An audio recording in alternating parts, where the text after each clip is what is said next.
जितने भी हमारे महिला मंडल हैं, युवक मंडल हैं, यानी कि जो लोग स्टेक होल्डर हैं हमारी उसकी BMFS वो जो हमारी, चाहे वो KFW के अंतर्गत हो, चाहे वो पर्यावरण और इकोलॉजी को एनवायरनमेंट, ना केवल ये, जितनी भी और NGO जो काम करती हैं उनको के सम्मिलित करके,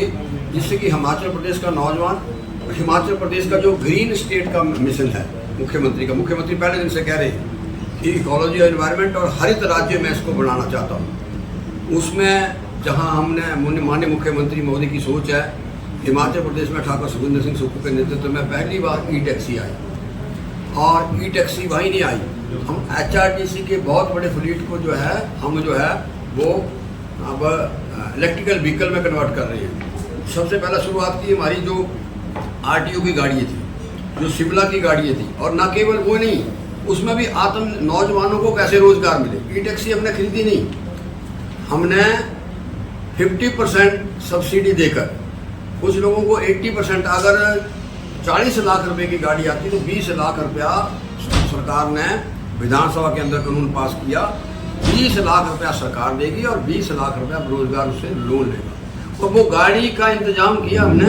जो आउटसोर्स में प्रदेश में हमारे जो सामान्य अधिकारी हैं, दूसरे लोग, उनको कोई जल शक्ति विभाग में, कोई वन विभाग में, कोई ट्रांसपोर्ट विभाग में, जिससे कि इकोलॉजी और एनवायरनमेंट को किस तरीके से, हरित प्रदेश किस तरीके से बनाया जाए, वो शुरुआत माननीय मुख्य, जब शुरू में आपने देखा वो हर जगह इलेक्ट्रिकल बसें पहुंची है। कोई भी चीज़ जब शुरुआत होती है तो उसका सेकंड थॉट होता है, उस पर डिस्कशन होती है। तो इलेक्ट्रिकल व्हीकल पे जो है माननीय मुख्यमंत्री महोदय ने बात की और उसके बड़े सार्थक परिणाम। मैं उदाहरण देना चाहता हूँ, जो गाड़ी डीजल चंबा से चलती है और वो जो छोटी गाड़ी है 254 किलोमीटर या 310 किलोमीटर आती जाती है, तो जो हमने विधानसभा के अंदर डिस्कशन में देखा है, जहाँ हम उस पर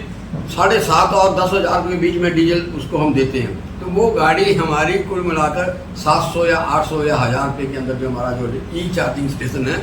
उससे चलती है। तो ना केवल उससे हमारा पैसा बचता है, उसके साथ साथ खासकर जो पोल्यूशन है, जो हरित प्रदेश का हमारा मैंडेट है, हमारी इकोलॉजी को, हमारी इन्वायरमेंट को, हमारी एग्रीकल्चर को, हमारे फॉरेस्ट को, किसी को भी जो है उससे जो इलेक्ट्रिकल व्हीकल है कोई भी उससे डिस्टर्ब नहीं होती है। उसी के साथ साथ जो हरित प्रदेश का दूसरा हमारा मैंडेट था वो था राजीव गांधी वन संवर्धन योजना, जिसके अंतर्गत आजकल हमारा वृक्षारोपण का कार्यक्रम चल रहा है, जिसमें मैंने कहा कि महिला मंडल को 1 हेक्टेयर में 1,20,000 रुपया उनके खाते में डालेंगे। 1 हेक्टेयर की तो बात करो, मिनिमम 5 हेक्टेयर, और वो ही उसकी देखभाल करेंगे, और ना केवल 1 साल के लिए, पूरे 5 साल के लिए। और ये बहुत बड़ा मैं चाहूँगा जो हमारा पब्लिक रिलेशन का जो हमारा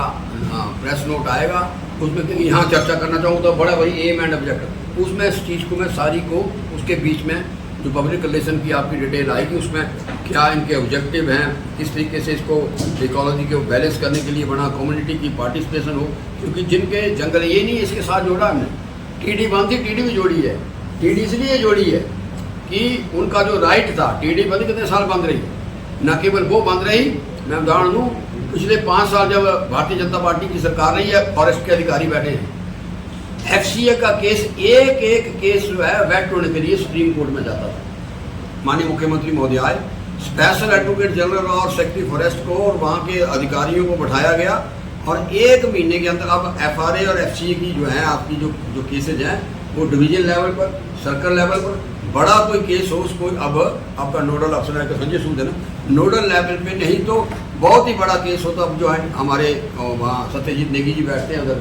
अपने चंडीगढ़ में, वहाँ वो जाता है। तो ये जो हमारा हरित प्रदेश का जो हमारा माननीय मुख्यमंत्री महोदय की सोच है, उसको लेकर जो है मुख्यमंत्री ने फैसला लिया है। ना केवल ये फैसला लिया है, इसके साथ साथ आज प्रदेश का जो मैं कहता हूँ प्रदेश के अंदर, जहाँ बाद में चंबा की बात भी करूँगा, प्रदेश के अंदर पिछले 5 साल टाइम लगता है किसी भी चीज़ को, 5 साल पेपर चोरी होते रहे। पहला मुख्यमंत्री से तो पहला मुख्यमंत्री आया क्रिस्टल क्लियर परसों कैबिनेट में,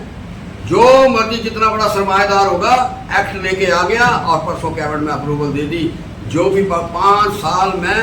29 केसेज ऐसे हुए जिसमें हिमाचल प्रदेश के लोगों हजारों युवाओं के साथ लोग पुलिस में भर्ती होते थे चुगान में,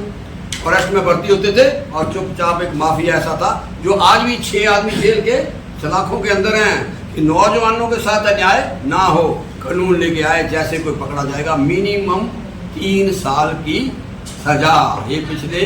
कल कैबिनेट में पास हुआ है और मानसून सत्र में आ रहा है। न केवल ये, इसके साथ साथ जो नशे पे, उसको मैं चाहूँगा क्योंकि नशे की प्रेजेंटेशन हुई है, वो भी एक बहुत सख्त कानून। नहीं तो आपने देखा होगा चिट्टे के जो व्यापारी हैं आज देखते हैं वो चुगान चौक पे खड़े पकड़े जाते हैं, ऐसा कानून लचीला है कि 3 दिन के बाद वही वहाँ पहुँच जाते हैं। ये तो छपता अच्छा है कि इतना पकड़ा गया, इतना, वो 4 दिन के बाद वही बाहर आके घूमते हैं। उसके लिए बहुत सख्त कानून जो है माननीय मुख्यमंत्री हिमाचल प्रदेश बेरोजगारों के साथ कभी एसएसबी में कभी कमीशन में ऐसा घोटाला ना हो, उसके लिए बड़ा एक ऐतिहासिक जो है मैं कहता हूँ कानून जो है माननीय मुख्यमंत्री महोदय जो है वो लेके आए हैं।